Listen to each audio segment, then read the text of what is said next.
Welcome to the New School of Marketing podcast, the place for smart, simple strategies that will amplify your business results. Sharing practical tips, insider knowledge, and actionable advice because marketing is something that every business owner can do. Now, let's get started. Introducing your host, Bianca McKenzie, mum, lover of snow sports, camping, horse riding, and in-demand launch strategist and Facebook advertising knowledge bank. Hey, welcome to the New School of Marketing podcast. I'm so grateful to you for tuning in. And before we dive in, I would love to pay respect and acknowledgement to the Palawa people of Lutruwita, who are the traditional owners of the land on which my business operates. And I pay my respect to the elders past and present.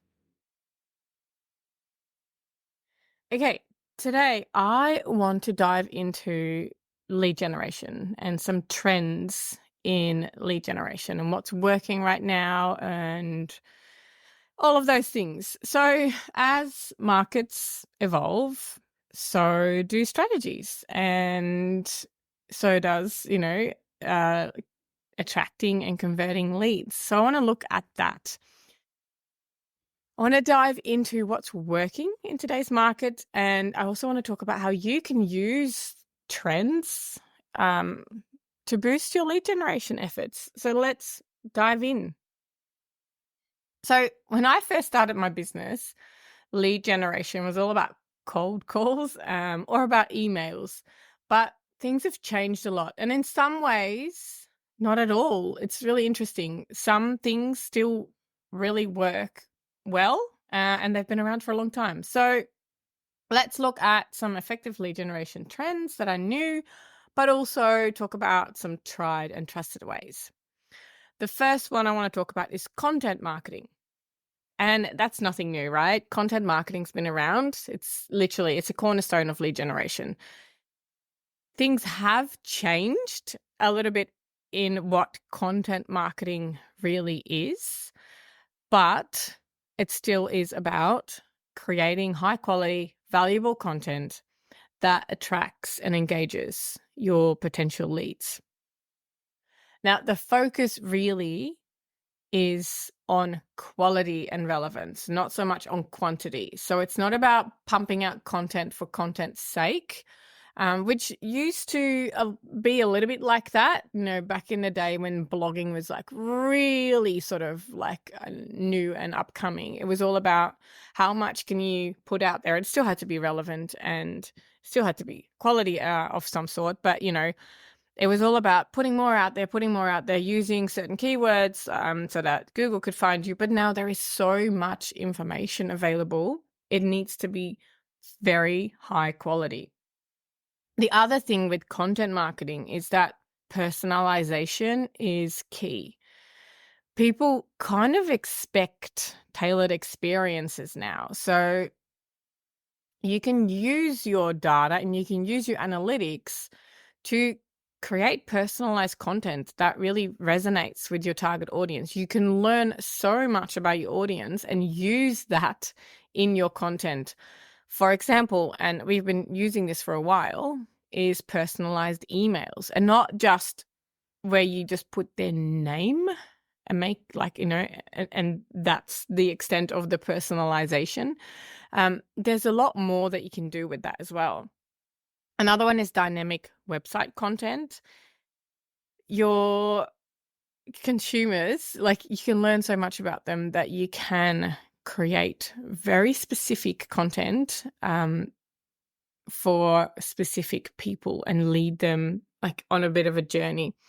And then the other one is, ads targeting. I talk about this quite a bit. You can get in front of the right people at the right time through targeting your ads to the right people. And really, Meta is getting better and better at this as well, learning through AI, learning about who our customers are and actually showing it to the right people. So let's look at this a little bit more.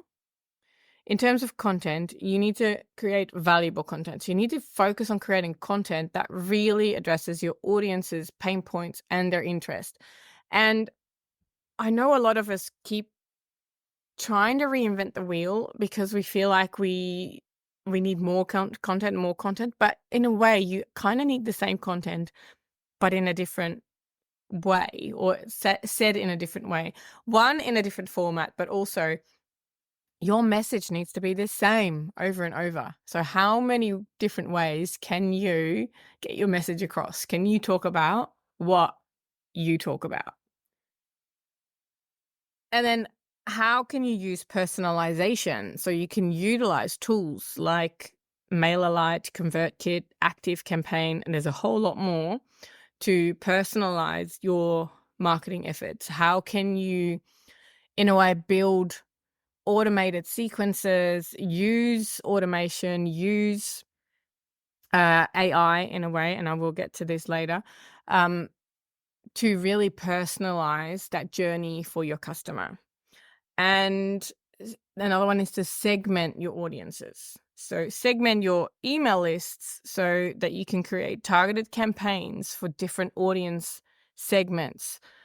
For example, if you offer a service and you offer a course, those are most of the time, they're two different audiences. Some people want the done for you, some people want to DIY, but the way you talk to them would be very different. Their pain points would be very different. So you need to create, in a way, sequences and automations for each one of those people. You need to speak to them with your content, and the content is all different, and then personalize that for each one of those audiences. The next one I want to talk about is interactive content. So when I talk about interactive content, I'm talking about quizzes, polls, calculators, because it engages people. And with that comes the value factor. So they get something out of it. Everyone loves a good quiz, knowing more about themselves, or whatever your quiz would be about. And using interactive content where people are actually engaging and doing something, it can capture leads more effectively than when you use static content. When someone's reading something, it's like they've read it. Okay, cool. That's it. But when they are rolling up their sleeves and actually doing something, it gives a different experience. So to give you some examples of interactive content, I've already said quizzes. So you can create quizzes that offer personalized recommendations based on their answers, or like they get to know more about themselves and how to solve a specific problem. I always like those kind of quizzes. You can do polls and surveys, and it's interesting because people often want to have a say in something. So if it is aligned with your business, you can create a poll or a survey that, you ask people a few questions, and I don't know, maybe they can win something when they answer something, or literally a lot of people literally will just love to give their opinion. So you don't have to always give them something in return. Or even if you do a poll or a survey, they get like a free download at the end or something like that. That's another option. Another one, calculators. So you can create calculators that help people, I don't know, estimate costs or estimate savings or other kind of relevant metrics. I often use a calculator or a self-audit tool where people can go in and audit their own ads and calculate that, if they get X number of leads, how many sales can they make? How much money can they make? It's really useful, those kind of things. So interactive content doesn't only engage your audience, but it also provides data for you that you can use to then personalize your marketing efforts. So it's a two-way street there. It gives your audience something useful, but it gives you something useful back as well. Another one of what's working well in today's market is video marketing. And look, it's been around for a few years now, but it continues to dominate. Video marketing is at the top there.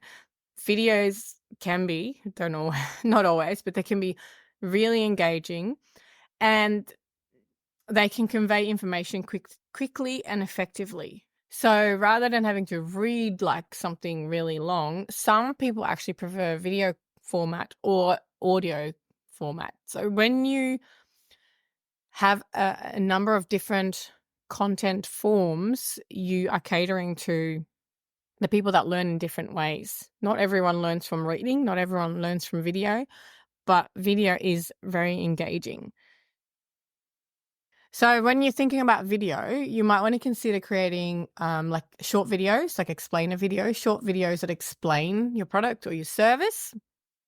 You might want to consider webinars, either live webinars or recorded webinars that give your audience valuable insights.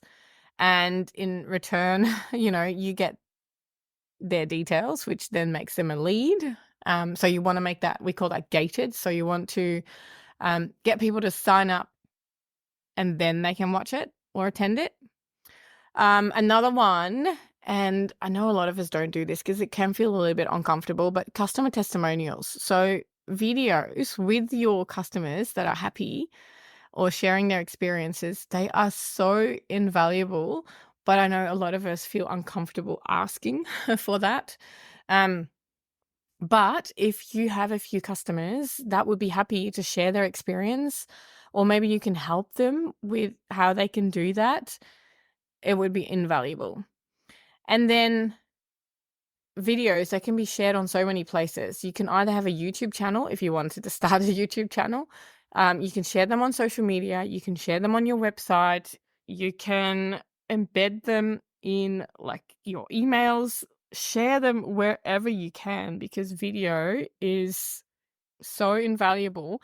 And another one you can do is video ads. So if you have some of your video content, turn them into ads so that more people get to see it. And I'll share a link in the show notes to an amazing strategy. It's like an invisible ad funnel where you spend like literally $2 a day to help your content be seen by more people so that you are building up that recognition, you are building up awareness, you are building up authority and trust. The more people see your work and the more they are familiar with you, the more they start to trust you. So I'll share that link as well. Now, another thing that's working in today's market, and this one keeps on changing a lot, social media and influencer marketing. So social media is still a really powerful lead generation tool, but the approach of it has changed and evolved. It's not a dump and run. You have to really think about your strategy, how you're going to do it. The algorithm keeps changing, so it can be quite tricky. But here's the thing. Being authentic is super important.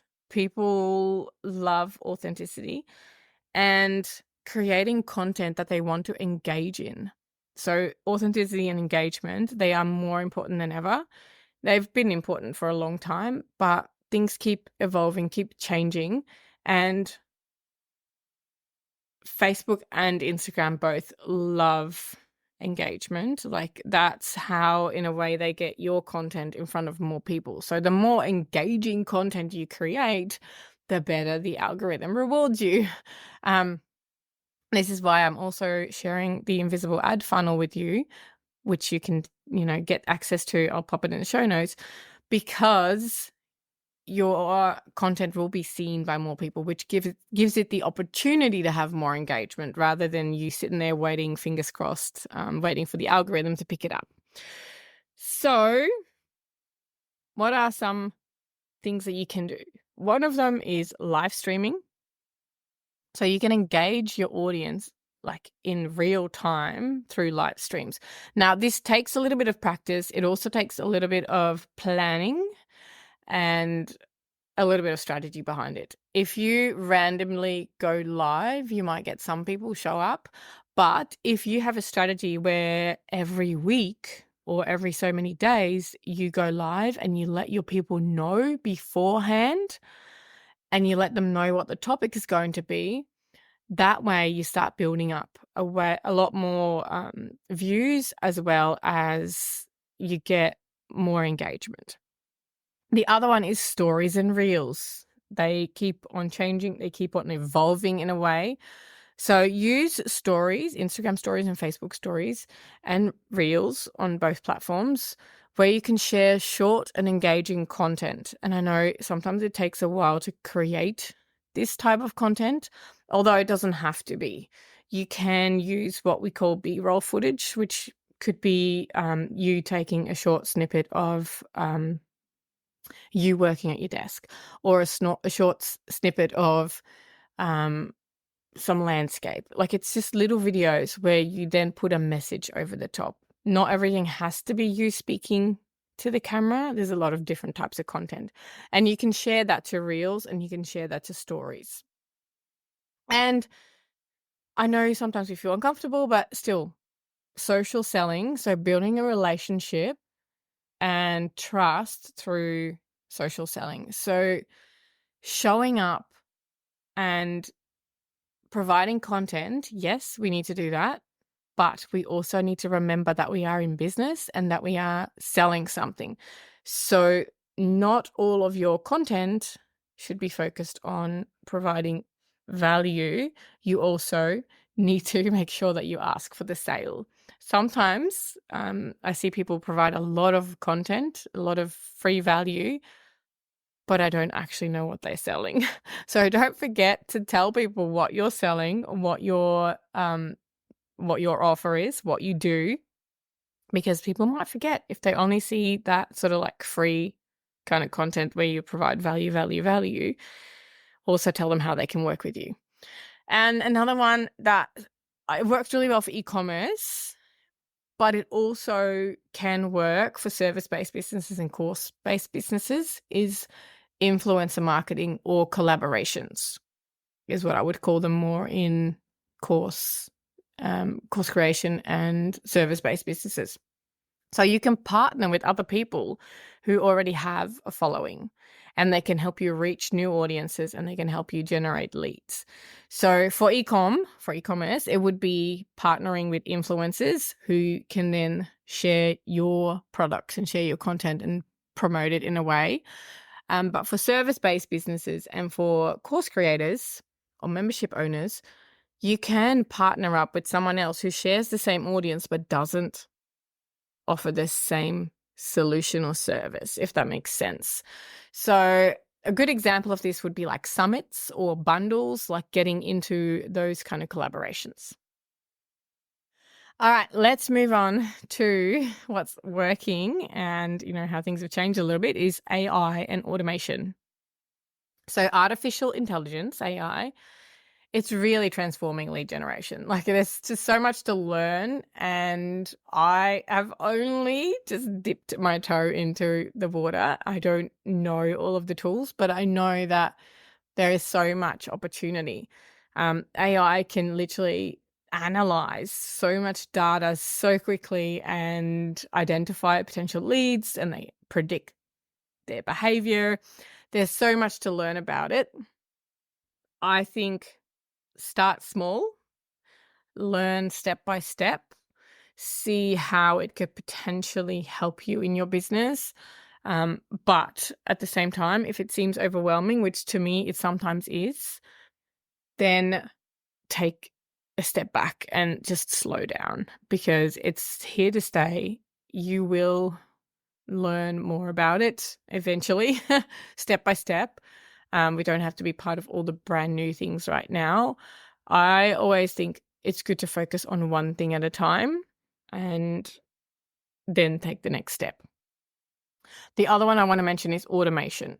And this is where I'm actually doing quite a lot of work with local clients, because there are so many ways to streamline your efforts and to make things easier for yourself, as well as using automations to nurture your leads in a more effective way. So yes, I talk about lead generation, but the sales come from nurturing those leads and actually really making them see that what you're offering is what they need and building that trust. So you can do a lot of nurturing. You can do a lot of automation. Like there's so many ways to automate. So I am a big fan of email automation, having automated sequences, because they help nurture people towards a sale, but they're so effective in like educating people. And there's so many ways to use nurture sequences. It's not always towards a sale. Sometimes it is an onboarding. Or, for example, I'm part of the local Chamber of Commerce, and I'm actually doing some work with them because I actually am part of a couple of Chamber of Commerces here in Tasmania, and it's really interesting because some you get a really good onboarding experience, and some you pay the bill and you don't hear anything. So there would be an opportunity, for example, to nurture someone who comes on board by sending them an automated sequence of emails, first saying, thanks for joining, welcome, here's what you can expect. And then over, a series of days or weeks, send information that is going to be helpful. When are events most likely going to be happening? Who are the other members that you could potentially collaborate with or find out more about? There's just so many ways to use email automation and email sequences. And then obviously there's the nurture or the sales sequences where you like educate someone towards a sale, or there's the abandoned cart sequences in e-commerce where you've put something in your cart, you've forgotten about it, and then you get emails about it. So there's a lot of automated email sequences available. But another one is chatbots. And this is becoming more of a trend now, where if you see a post on social media and people say, comment this and this word, and you comment that word, and then a chatbot starts and off you go. So nurturing with chatbots, that's a really good one. I do like chatbots for a lot of reasons anyway. For example, if you send me a message on my Facebook page, you will get an automated message that says, email me, please. I know some people go, oh, really? I am a busy person. I have 2 little humans to look after and a lot of animals. If I had to every day go check my emails, go check my chats in all these various different places, I tried that for a while and it was driving me bonkers. I like to keep a trail, and in my inbox I can do that because Google just like groups those kind of conversations together. So even if you just send one message, hey, thanks for commenting, or hey, thanks for contacting me, best way to contact me is through email, then at least someone doesn't feel rejected when you don't ever get back to them.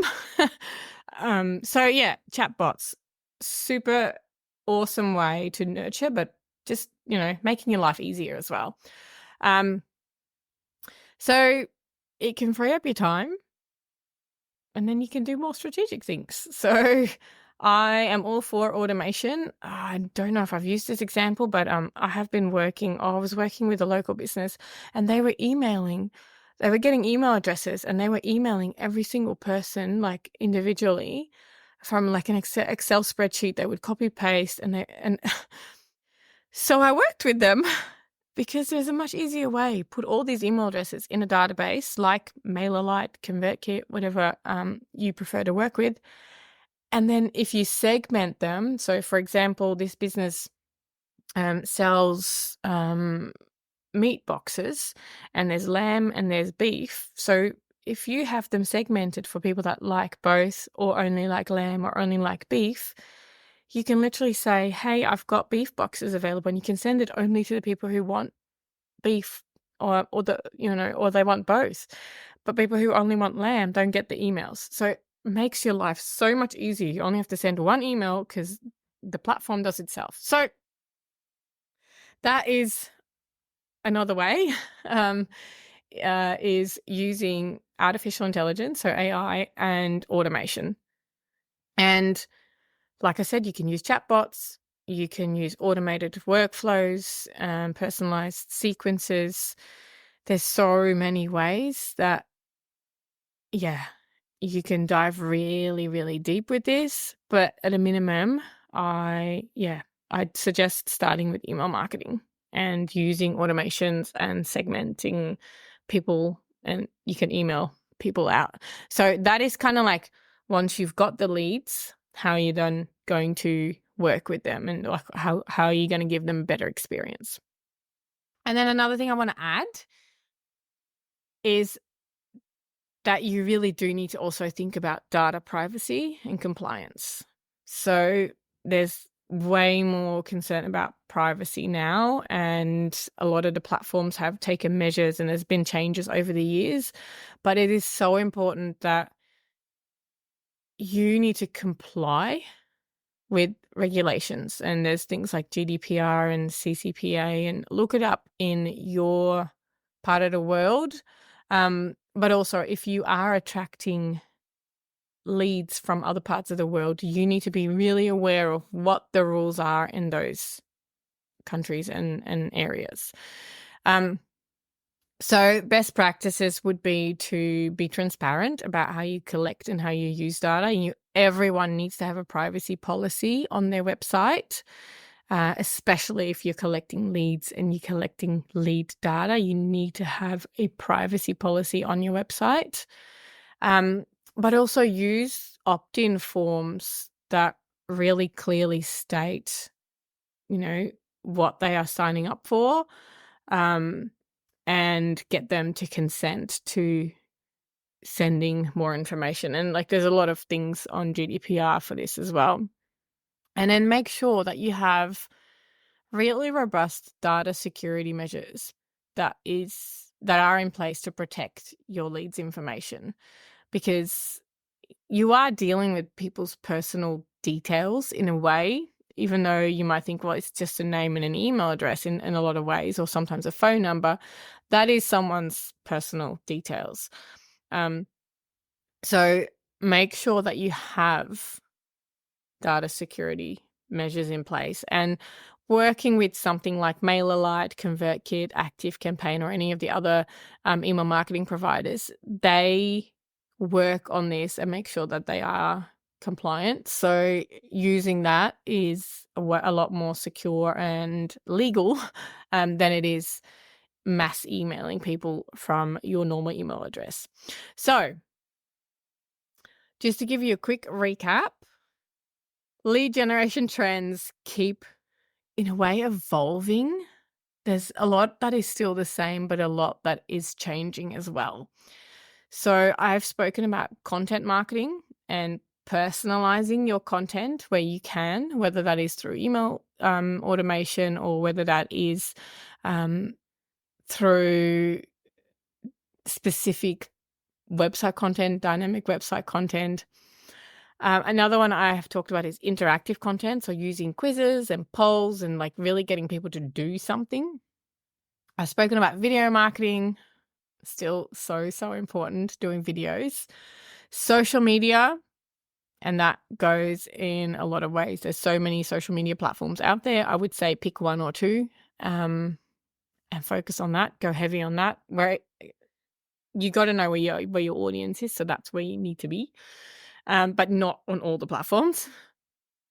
And influencer marketing or collaborations. So how can you get in front of other people's audiences that, in a way, share the same audience, but you're not stepping on each other's toes. You're actually helping each other by getting in front of more people. And using AI, using automation, making your life easier. There's so much more to talk about that. I should probably do an episode on AI and automation all like just by itself, because there's so much to talk about that. And then making sure that you are following the rules and really focus on data privacy and compliance. So there's so much more to talk about lead generation, and what are you going to do after you get the lead, and how are you going to nurture them towards a sale. And there's so much to talk about. And then one of my favorite ones, and I've only briefly touched on it, is using ads to get in front of new people to attract leads.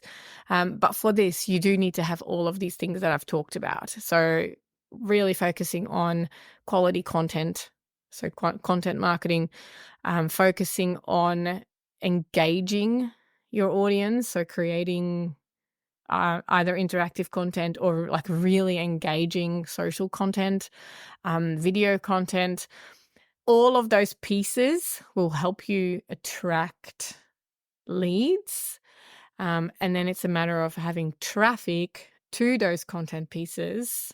And that's something that Facebook ads and Instagram ads can really help you with. So again, I'll pop that link in the show notes, the link for the invisible ad funnel, because it's such an amazing strategy to just use like $2 a day or like a little bit more to get your content seen so that all of your lead generation pieces get more eyeballs in a way, more eyes on it, so that you are being seen, and so that you can use those content pieces that you spend time on so that you can attract those leads. All right. Well, your homework is looking at some of these trends, some of the ways that you can use content marketing, video marketing, social media, interactive content, all of that. How can you use that in your lead generation strategy?